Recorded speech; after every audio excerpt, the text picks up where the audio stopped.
কালি দেখোন বহুত জোচ আছিলে, আজি টেম্পাৰ নাইকিয়া হৈ গৈছে যে।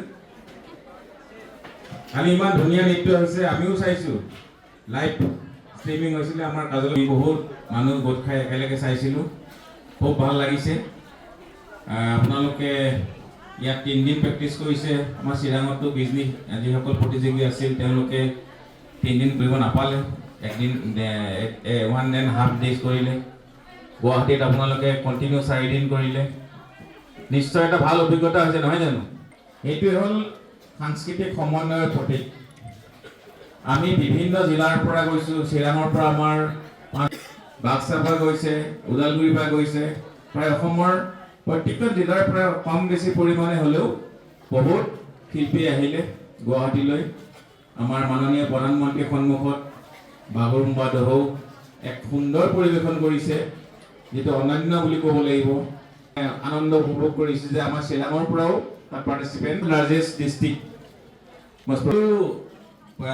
আপোনালোকক মাতিছোঁ এইটো কাৰণে, আপোনালোকক ধন্যবাদ দিবলৈহে মাতিছোঁ, যাতে ভৱিষ্যতে আমি এনেকুৱা ধৰণৰ প্ৰগ্ৰেম কৰোঁতে আপোনালোকৰ সহায় সহযোগিতা পাম। খুব ডিচিপ্লিন হিচাপে আমাৰ পৰিচালনা কৰিছে। আমাৰ যিসকল মাষ্টাৰ ট্ৰেইনাৰ গৈছিল তেখেতসকলে আপোনালোকৰ লগত সম্পৰ্ক ৰাখিছে। আমাৰ নডেল অফিচাৰসকলে এনি টাইম মোক ফোন কৰি আছে। সুস্মিতা বসুমতাৰী কোন? নামটো আমাৰ সুমন, তোমাৰ নামটো সুমন আছিল, ৰেজিষ্ট্ৰেশ্যন কাৰ্ড তোমাৰ হোৱা নাছিল।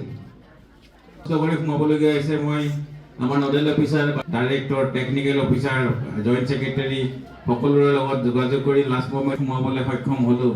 যদি তেওঁৰ নামটো নোসোমালোঁ হয়, হয়তো তেওঁ মনত বহুত আঘাত পালে হয়। ইমান দূৰ গৈছে, গৈ যদি তাত নাচিব নাপায় আৰু গোটেই অসমৰ মানুহৰ মাজত তেওঁ যদি বাদ পৰি যায়, তেতিয়াহ'লে আমাৰো বহুত দুখ লাগিলে হয়। যোগাযোগত আছে, আমিও যোগাযোগত আছোঁ। আমাৰ এগৰাকী আমাৰ অসুখ হ'ল, তেওঁক আমি লৈ আনিবলগীয়া হ'ল। এগৰাকী দাঁতৰ বিষ হৈছিল। কাৰ দাঁতৰ বিষ হৈছিল? তাত অফিচাৰ পঠাইছোঁ দুগৰাকী, মানে হেৰি ক্ৰাউড মেনেজমেণ্টৰ কাৰণে। গতিকে আমি মাননীয় মুখ্যমন্ত্ৰী মহোদয়ক ধন্যবাদ জ্ঞাপন কৰিব লাগিব। ইমান ধুনীয়া এটা সুযোগ আমাৰ বড়ো জনগোষ্ঠীৰ কাৰণে দিলে। যোৱাকালি মাননীয় ভাৰতৰ প্ৰধানমন্ত্ৰীৰ সন্মুখত প্ৰায় 10,000 পাৰ্টিচিপেণ্টে বাগৰুম্বা দহৌ প্ৰদৰ্শন কৰিলে। চিৰাঙৰ পৰাও প্ৰায় 553গৰাকী পাৰ্টিচিপেণ্টছ, 4th লাৰ্জেষ্ট আই থিংক, তাত অংশগ্ৰহণ কৰিলে। খুব সুন্দৰকৈ তেওঁলোকে অংশগ্ৰহণ কৰিছে আৰু পাৰফৰ্মেঞ্চ ভাল হৈছে। আৰু তেওঁলোকে আজি আহি আমাৰ চিৰাং ডিষ্ট্ৰিক্টত এছেম্বল হৈছে আৰু তেওঁলোকৰ কাৰণে আমি দুপৰীয়া আহাৰ যোগাৰ কৰি ৰাখিছিলোঁ আৰু তেখেতসকলক খুৱাই পেলাই এতিয়া তেওঁলোকৰ গন্তব্যস্থানলৈ এতিয়া প্ৰস্থান কৰিছে। খুব সুন্দৰভাৱে তেওঁলোকৰ কোনো অসুবিধা নোহোৱাকৈ তেওঁলোকে আজি ইয়াত আমাক ব্যক্ত কৰিছে যে মাননীয় মুখ্যমন্ত্ৰী মহোদয়ে সকলোখিনি যা যোগাৰ তেওঁলোকৰ কাৰণে কৰি ৰাখিছিল।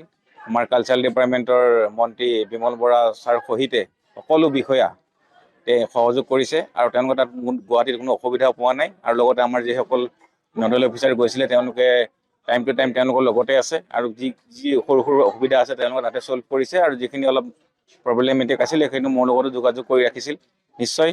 আৰু আশা কৰিছোঁ যে ভৱিষ্যতে এনেকুৱা ধৰণৰ প্ৰগ্ৰেমৰ জৰিয়তে আমাৰ যিসকল উদীয়মান শিল্পী আছে তেওঁলোকে অনুপ্ৰেৰণা পাইছে আৰু বড়ো জাতি জনগোষ্ঠীৰ যিটো আমাৰ বাগৰুম্বা দহৌ গোটেই বিশ্বত দৰবাৰত মাননীয় মুখ্যমন্ত্ৰী মহোদয়ে জৰিয়তে যিটো প্ৰদৰ্শন কৰিলে এটা প্ৰশংসনীয়। আমি আশা কৰিছোঁ ভৱিষ্যতে এনেকুৱা ধৰণৰ প্ৰগ্ৰেম ৰাখিব।